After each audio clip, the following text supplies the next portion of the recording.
¿Qué es lo que creo de lo que está pasando en México y por qué es muchísimo más grave de lo que se está diciendo que está en juego? Lo que está pasando en México es sumamente peligroso, además de doloroso e impactante, pues la muerte de una democracia suele venir acompañada de pérdida de libertades, de prosperidad y también de paz. Los enemigos ni siquiera son AMLO, ni Claudia, ni la 4T, sino la mente pequeña, las mentiras, la simulación y el deseo de control. El deseo de poder, vaya, el amor por el poder a costa de lo que sea, ¿sí o no? Hoy considero importantísimo hacer un posicionamiento de mis canales, de mi persona y de todo lo que creo sobre la situación actual tan grave que está viviendo mi amado país, México. Para quienes no me conocen, yo soy Víctor Vicus Casillas, explorador de una política con conciencia y lo que antes llamé una nueva política con conciencia global en los canales de YouTube y en mis canales sociales, canales desde los que siempre he estado hablando e intentando hablar de una política con conciencia, una política colaborativa, una política creativa, una política que ahora llamamos política 3C, creativa, colaborativa, consciente, misma que creo firmemente es hoy más que nunca necesaria, no solamente para hacer frente a los retos salvajes que tenemos enfrente, sino para construir de maneras armónicas, pacíficas y conscientes las nuevas instituciones que sabemos que la humanidad y el planeta entero requieren a la brevedad, y las alarmas suenan. Mientras tanto, los amantes del poder hacen lo posible y hasta lo imposible para controlar, abusar y imponer su insana voluntad.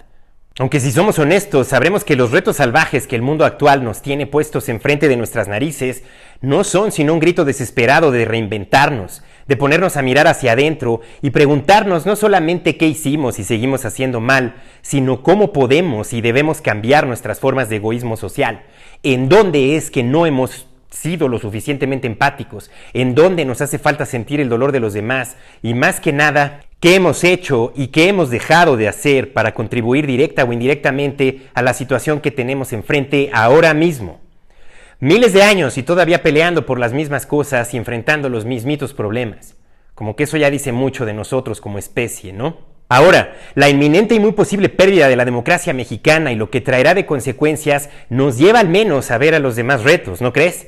Estos retos salvajes que tenemos enfrente de nuestras narices. Y el primero de ellos, el más amenazante, quizás una crisis ecológica silenciosa, y de hecho a veces ya no tan silenciosa, cuya negación no ha evitado que sea creciente y no ha evitado que sea inminente atenderla lo más rápido posible, de las maneras más creativas y colaborativas posibles. Atenderla con conciencia global, esa que nos hace saber que somos parte de un todo interconectado e interdependiente y sobre todo altamente sensible a las acciones e inacciones de cada uno y de cada una de nosotros. Otro de los retos salvajes que hay que mencionar es una crisis de seguridad internacional con actores del terror y mafias organizadas que también sigilosa y subrepticiamente, al parecer, han penetrado cada vez más las esferas de toma de decisiones globales. Nuestro país, México, no es la excepción. Y esto ha fortalecido, sí, su hambre de poder que termina en la intimidación de las personas de a pie, y esas energías terminan esclavizando y sometiendo a personas en redes de explotación de todos los tipos posibles, algunos incluso difíciles de imaginar, como no nos dejarán mentir quienes se dedican a combatirlas. No nos hagamos. A esas redes les hemos dado poder, ya sea por comodidad, por interés y también por negación. Don't ever underestimate the power of denial. Nunca subestimes el poder de la negación. Si me permiten la cita de Alan Ball, el guionista ganador del Oscar, que de hecho ha tenido como uno de sus personajes principales precisamente a la energía de la muerte. Otro de los retos salvajes que tenemos enfrente de nuestras narices hoy es la urgentísima reinvención del capitalismo, mismo que no hemos logrado equilibrar para mitigar las desigualdades lacerantes y las ambiciones, muchas veces ciegas, cuando no frívolas, que rayan en la indiferencia, metiendo debajo del tapete el dolor ajeno. Y por supuesto, en la contraparte se encuentran la ira, el miedo y el resentimiento social y el victimismo. Y bueno, entonces sus consecuentes brotes de regímenes populistas con aspiraciones autoritarias que prometen, a sabiendas de que mienten, resolver esos desequilibrios tan ciertamente lacerantes, solo para hacerse del poder. Y por supuesto no resuelven nada. Y no solo no resuelven nada, sino que dejan las cosas muchísimo peor de lo que las encontraron. Para muestra nuestro amado México, para muestra Venezuela, que sigue pujando por liberarse de lo que en México seguimos insistiendo en querernos meter apenas ahorita, en septiembre de 2024. Los intentos desesperados de un régimen mentiroso y corruptor y digamos embrutecedor de las conciencias y de las inteligencias de los incautos. Los intentos por adueñarse del poder judicial, tal como en su momento hace unos 26 años hicieron en Venezuela, que como hoy sabemos bien, siguen millones de personas luchando por liberarse de ese terrible mal al que ellos solitos le abrieron la puerta, tal como se lo estamos abriendo ahorita a nosotros con acciones y con inacciones. Si somos verdaderamente honestos con nosotros mismos, todos esos males tienen su origen dentro de cada una y cada uno de nosotros, y por ende no son sujetos de ser resueltos por ningún ente externo. Llámale autoridad, gobierno, Estado, y muchísimo menos por un régimen o un grupo de personas que se sienten facultadas para estar donde están, pero que no solo no dan resultados, sino que no están a la altura de los retos salvajes que tenemos enfrente, seamos capaces de verlos o no. Pues por justo y dignos que se consideren a sí mismos estos regímenes, incluso si muchas personas también así los ven, no pueden sino terminar en una suerte de aspiración totalitaria, pretendiendo imponer una visión única del mundo a la fuerza en los peores de los casos y aniquilando las otras opciones en los no tan peores de los casos, pero también seriamente horrorosos. Y todo esto no solo es inadmisible, sino imposible, pues por naturaleza humana aborrecemos que nos impongan las cosas contra nuestra voluntad, ¿o no? Aborrecemos que nos digan qué hacer y a la larga, y más temprano que tarde, empiezan los descontentos que se van contagiando hasta que no queda de otra más que gritar libertad, tal como gritan hoy todavía en Venezuela, sin poderse liberar aún. No hay mal que dure 100 años, ni tonto que lo aguante, pero en Venezuela ya llevan 26 años y mira cómo le están pasando. Pregúntale a cualquier venezolano o venezolana. Ciertamente tenemos el regalo espiritual del libre albedrío y estamos destinados a usarlo siempre, incluso para elegir el camino duro y difícil de los golpes del egoísmo y del karma, o bien para elegir el camino fluido de las bendiciones infinitas, de lo que llamamos dharma o acciones positivas, producto del apego a las fuerzas de vida, del amor al prójimo como a uno mismo y por supuesto de la unidad y la responsabilidad, de saber bien, como dijimos antes, que nuestras acciones e inacciones tienen consecuencias que van a regresar a nuestra vida más temprano que tarde, nos guste o no. Si algo deberíamos haber ya aprendido a estas alturas de la historia de la humanidad, es que podemos crear lo que queramos, sí, pero siempre y cuando no afectemos a otras personas y siempre y cuando no tomemos de otra persona lo que no nos pertenece. Resulta curioso que el régimen que pretende adueñarse del poder en México ya esté hablando de atacar la propiedad privada. No digan que no nos lo están advirtiendo. Y a esto la pregunta no es si los vamos a dejar salirse con la suya, sino qué vamos a hacer para tomar responsabilidad del hecho de que todo esto está en la película de México en este preciso momento, está en tu película, está en mi película y está en la película del mundo. Por supuesto estoy hablando de responsabilidad espiritual, esa que comprende la ley espiritual de causa y efecto. Por supuesto responsabilidad no solo por nuestras acciones y sus posibles efectos en los demás, sino también, y muy importantemente, por nuestras inacciones y omisiones. ¿Me dejo entender? Por último, pero no menos importante, tenemos también a cuestas el reto de reinventar a la política y a las instituciones políticas del futuro. La política tiene que ver con la persecución de los objetivos o metas comunes.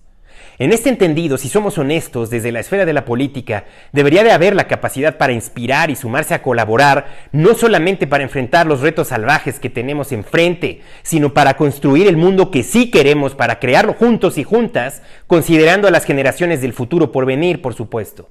Sin embargo, mira lo que tenemos en la esfera de la política en México y en el mundo, y dime si de verdad crees que eso que estás viendo es lo mejor que podemos tener, o si es lo que quisieras legar a tu descendencia, si es lo que quieres dejarle a los que vendrán, a tus hijos, a tus nietos, etc. Hoy podemos y debemos crear las instituciones orientadas al logro de las metas comunes, ¿correcto? Claro que podemos. Y para eso es indispensable una división de poderes que evite que un poder abuse de otro poder y que controle los impulsos embrutecedores del ego humano que han llevado a los más grandes abusos y crímenes en contra de la humanidad, por supuesto llevándose también entre las patas a la libertad, la prosperidad y la armonía. Sin memoria histórica y hasta cierto punto ciegos y embrutecidos, hoy enfrentamos el reto de un gobierno intrusivo, controlador, autoritario, mentiroso e ineficiente, que no ha hecho sino pretender llevarnos a una agenda oculta y con la que a todas luces parece que ya efectivamente se pretende imponer un modelo fracasado socialista que ha sido causante de destrucción, miseria y muerte en diversos lugares del mundo y que por distintas razones quisimos aferrarnos a pensar que en nuestro país no pasaría. Tanto la historia como la ficción nos han advertido hasta el cansancio que no puede haber libertad cuando alguien con hambre voraz de poder, cuando alguien con amor al poder desea imponer su voluntad a los demás, pues cuando esto sucede, como en las ficciones de Star Wars, El Señor de los Anillos y 1984 y Un Mundo Feliz, por citar solamente algunas de las más famosas obras de ficciones y fantasías distópicas, cuando eso sucede, señores y señoras, Cuando eso sucede debe integrarse una resistencia. Un grupo de personas que están dispuestas a luchar por la verdad, por la vida y por la libertad. Y es así que estamos hoy, tú y yo y todas las personas frente al espejo de esta historia de México que nos invita a preguntarnos la pregunta más importante de nuestra vida política y ciudadana hasta ahora. ¿De qué lado queremos estar? ¿De qué lado estás tú? ¿De qué lado quieres estar? ¿De qué lado quieres estar de una historia de la humanidad? ¿Estás con la infamia, con la mentira, con el control, con la ira y el resentimiento y el amor al poder? ¿O estás con la vida, con la luz, con la verdad, con la libertad, con la democracia y el poder del amor? Y sin necesidad de alimentar polarizaciones ya de por sí muy dolorosas, la pregunta puede simplificarse a aquella frase de ¿estás a favor del poder del amor o estás a favor del amor al poder? Así que observa tu realidad, mexicano, mexicana, y decide de qué lado quieres estar, ¿ok? La pregunta lleva siglos retumbando y como podemos ver lo que tenemos enfrente en este espejo de la historia, y la pregunta es tan sencilla como tú, ¿de qué lado quieres estar? ¿Y qué estás dispuesta o dispuesto a hacer para defender aquello en lo que crees? El momento llegó. Ahora, si estás del lado del poder del amor, estarás de acuerdo en que ya no estamos para andar echándole la culpa a los gobernantes que no nos caen bien, y mucho menos a los que piensan diferente de nosotros, ¿no? Quizá estarás de acuerdo entonces en tomar responsabilidad de lo que tenemos enfrente y hacer algo al respecto, hacer lo que esté en nuestras manos para apartarnos del camino del control, de la destrucción y de la oscuridad. Es cuestión, como ya sabemos a estas alturas de la historia, es cuestión de encender la luz. ¿De acuerdo? Solo es cuestión de encender la luz. Ahora, ¿qué luces puedes tú prender? ¿Y cómo crees que puedes compartir tu luz para encender la de otras personas? Como velas. Hasta que de pronto nos vamos a dar cuenta de que ya se fue la oscuridad y que aprendimos su lección. ¿Resuenas con esto? Venga. Ok, ¿qué sigue? Te invito a encontrar en mis perfiles el video sobre qué es lo que debería de estar haciendo la resistencia hoy en México. 4 preguntas clave que casi nadie se está haciendo sobre lo que estamos viviendo en México hoy. ¿Ok? Ánimo. Lo vamos a lograr con creatividad, colaborando juntos y con conciencia. Sumemos a más. Dale. Nos deseo todo lo mejor.